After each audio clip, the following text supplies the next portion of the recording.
My name is Bernett, and I was in the anti-aircraft artillery basic, and I was switched to the infantry after the invasion on June 6, 1944 of Europe. And I was sent home on a delay en route, 15-day delay en route, and I spent those 15 days out in the field shucking corn with my dad. I went back to Camp Carson, Colorado. I was there a few weeks. Our unit was transferred to Camp Gruber, Oklahoma. And after a little basic infantry training at Camp Gruber, Oklahoma, ended up at Fort Meade, Maryland, on the way overseas. As I stepped off the train in Fort Meade, there's a big sergeant walked up and said, "Here, sew 'em on." He handed me a package, a bundle of first sergeant stripes and my orders. I was made acting first sergeant of 200 privates. And I was a private with 7 months experience in the Army. But I had 4 second lieutenants. One was my company commander. I held all formations, and I did all of the uniforms were issued to the men to go overseas. I had to be at the head of the line to get to eat in the chow hall.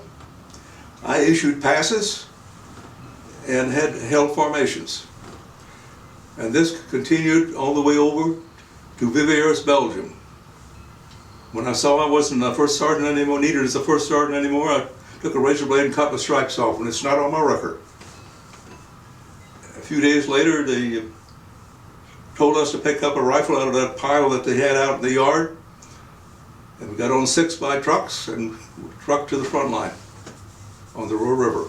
It is east of Aachen, where the Battle of the Bulge was. Mm-hmm. We passed through the area where the Battle of the Bulge was. And the river was high, so we were on hold for about a week in the woods. And when we crossed the river, we walked quite a distance and actually got on some tanks for rides across the plains in Germany. We got to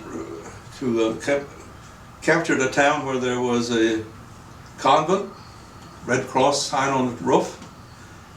I was able to take a shower and got a haircut from my friend. And by the way, I might add that I couldn't speak English in Indiana until I started school. So I used my German in Germany. My uncle was also there in World War I. I'm 4th generation German. All that community around St. Meinrad, Ferdinand, Siberia is all German-speaking people then, when I grew up. Okay.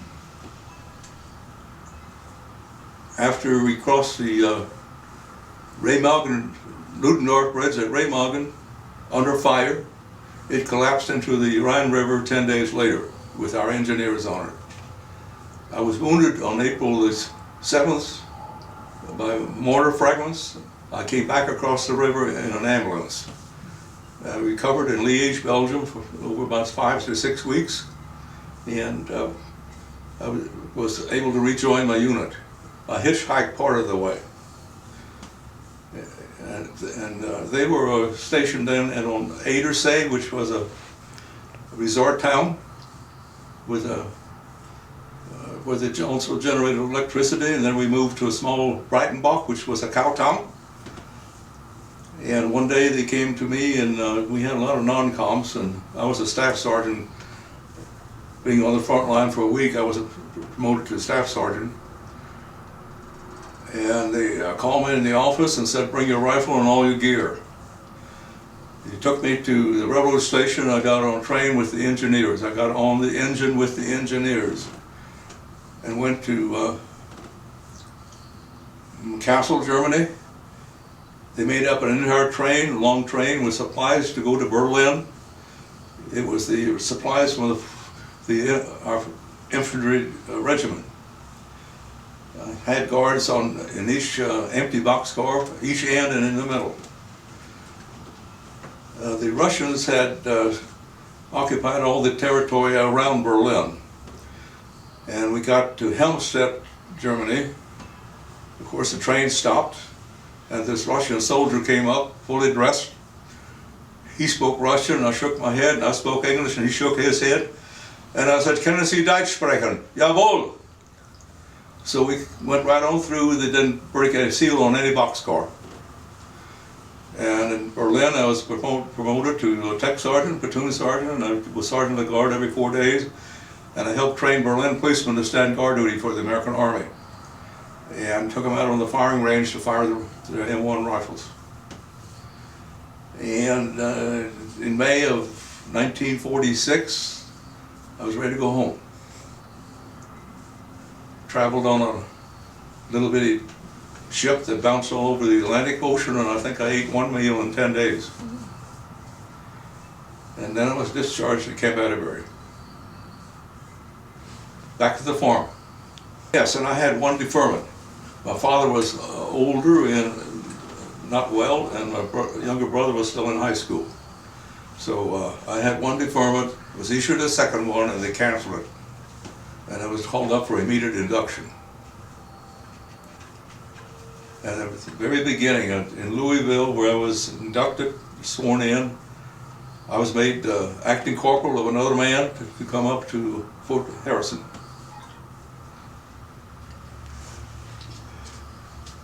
I was a sophomore in high school. Okay.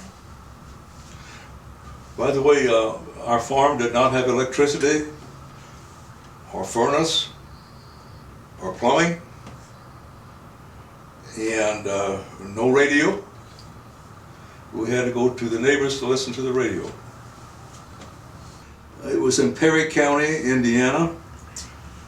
It is 25 miles north of Tell City, the Ohio River, and it's 25 miles from Jasper, Indiana.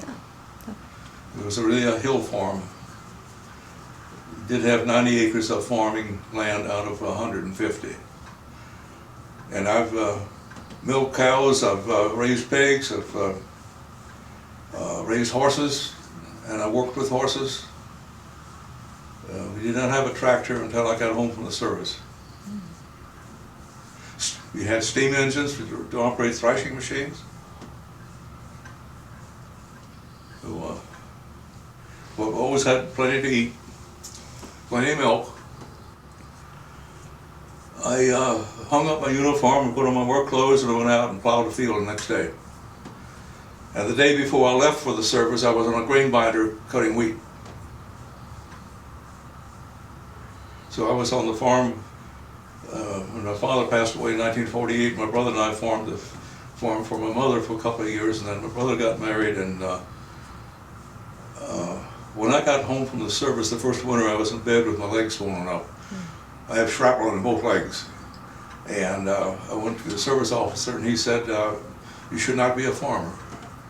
You need to be re-educated.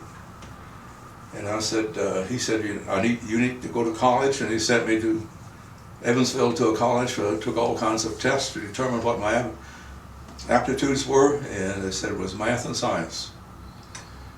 And I said, how long can I put it off? And he said, till 1950. So I was home 4 years. So in 1950, I went to Indiana State Teachers College. I got my bachelor's in 3 years and my master's the next 2. And I taught 36 years. Retired in 1989. I helped start Arlington High School. I set up all the equipment. And I also was auditorium director for 7 years. I taught driver education every summer. So, and retired in 1989. Well, I think they need to know what started this war. They need to know the history of Germany and Hitler. And Hitler thought that he could conquer the world. And of course we had Lend-Lease. We sent a lot of supplies and ammunition to England before the United States got involved in it. But of course Pearl Harbor had a lot to do with it also. Well, it's been 70 years since I was in the service. And when I came home, we got off the ship in New York and spent a night in a barracks and got on a train. One evening, we ended up in Indianapolis the next morning. It traveled so fast the porter sat up all night. And after them trying to convince, well, of course, you got a physical, they even measured your scars, but they tried so hard to get us to re-enlist. And none of us would volunteer to re-enlist. So my boss, they took me to Edinburgh to the bus station and gave me my, I don't know whether they gave me some money, I don't know how much. And I took a bus to Louisville, and I had 4 sisters living in Louisville. And one met me, none of them met me. I got on a cab and went to her house. So that's the reception I got. Of course, they got together the next Sunday on the farm. I know that my parents didn't have a daily paper. They had a weekly paper and no radio, so I would write letters home, but I didn't get very many. And one time they sent, my sister addressed the letters, and I still have the envelope. It went to Germany and all different POs and came back to home. It was never delivered because I was in the hospital. They couldn't find me. I did get to know quite a few civilians after the fraternizing was lifted. And traveled by U-Bahn, S-Bahn in Berlin. We didn't pay, we just stepped on and off. And we had a big theater called the Titania Palast on Hauptstrasse, which was about a mile or more from our billets. And we'd go there occasionally for training films and also for entertainment films. And we had some, a lot of the officers were rotated home, and we got new second lieutenants. And do you know what we call the second lieutenants that graduated from Fort Benning? 90-day wonders. And one day we were in the lobby of the Titania, and we had 2 new second lieutenants. And one took his bars off and pinned them on my shoulders. They were kind of intimidated by having a veteran been through the war no more than they did. I said, "You can't do that." I took it off and handed it back to him. But then I think he wasn't sure about the way back to our billets. We fell out in the street, and that was 4 platoons of 200 men. And I was told Sergeant Hickey marched the company back to the billets. So I got to march the company through the streets of Berlin. And at each cross street you sent out guards, traffic guards. And they would fall in the rear. The next street, the next ones would go out. So that was really one of my highlights. The first 2 places that I was with the 78th Company L, there was no contact at all with the civilians. In this small cow town, there was the barn was attached to the house. And the house that we were living in, my squad, had a hayloft. It had a goat and a goose and a rooster in the basement. We lived on the first floor. And one time there were some animals in the toilet, and I put some lime in the pit toilet. That caused the fumes that caused the goat to cough. The guys couldn't sleep because the goat coughed. And when I was discharged from the hospital in Liège, Belgium, They gave me a size 11 shoes, and I wore size 12 and a half. Now they're 14s. And after wearing them a few weeks or a month, we were in this small town, cow town, and my shoes split out. So my assistant squad leader would report one man no shoes. And the captain said, I want to see that man with no shoes. So I went down and I put my shoe right on his desk. I had shoes within a week.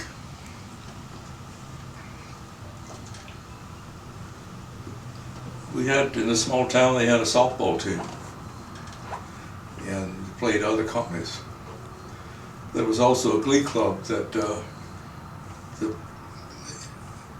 GIs that could sing joined the glee club, and they traveled over Germany and were singing. Of course, I couldn't sing because I tried out the church choir when I was a teenager, and the nun asked me to leave. The summer before I went to college in 1950, my brother and I dug a well for a neighbor. He used to have to haul water from the creek for his livestock. And he had a man come in to witch for water. You take a peach limb, a fork, and when that peach limb drops, then they step off to see how many feet it is before it comes back up, and that's how deep you have to dig. We dug 30 feet deep. I had to pull it in a tripod and a tractor and a box and pull the dirt out. Had to shoot dynamite every 6 inches to a foot. I would light the dynamite and my brother would pull me out. And this all the way down to 30 feet. So the man said, instead of giving you $5 a day, he said, I'll give you $6 a day if you dig a little deeper. We dug another 3 feet and got water. And I started bricking up the walls of that well at night with my lantern light when it was raining. There's no danger of it falling in because ever so often there was a layer of shale rock. So that was one of the big jobs. I did build, my brother and I cut logs and had them sawed up in the lumber, and I built a machinery shed at our house. And then later on, when I was in college on vacations, I built 2 buildings for my brother-in-law on his farm. And then later yet, I built a basement barn for my brother in Ferdinand.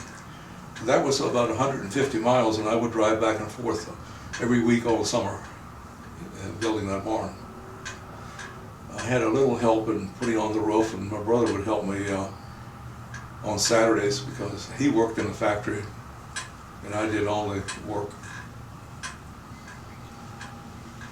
So I've built quite a few buildings. $10 a month. That's the extra pay we got for Purple Heart. Well, I'm proud of it. They gave me one in the hospital and I sent it home, and I never did find it at home, but I got another one when I was discharged. So I have, maybe you can see it on the wall in there, I have all my awards framed in a walnut frame that I made.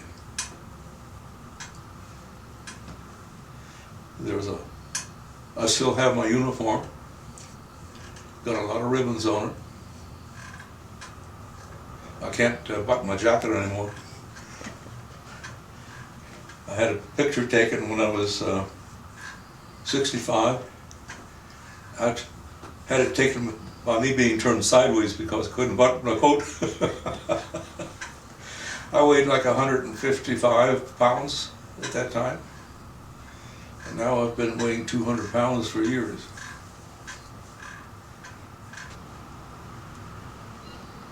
I was in a tent hospital at the 76th General Hospital.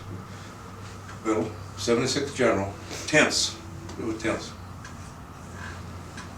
And of course, a couple of guys were in there that were in the armored division. They were in tanks that caught fire, and they were wrapped up. And the only thing that was showing was the slit for their mouth and their eyes. And one night, there was a bullet came in the top of the tent and landed in a bunk. And of course, we really put on, but we crawled underneath our bunk of the beds. I was in my bunk in the hospital when President Roosevelt died on April the 12th, 1945. I can't remember very many things, but I can remember that date. I can also remember the date I was discharged. That was June the 12th, 1946. So I was in the service exactly to the day, 2 years. Went in on the 13th and came out on the 12th.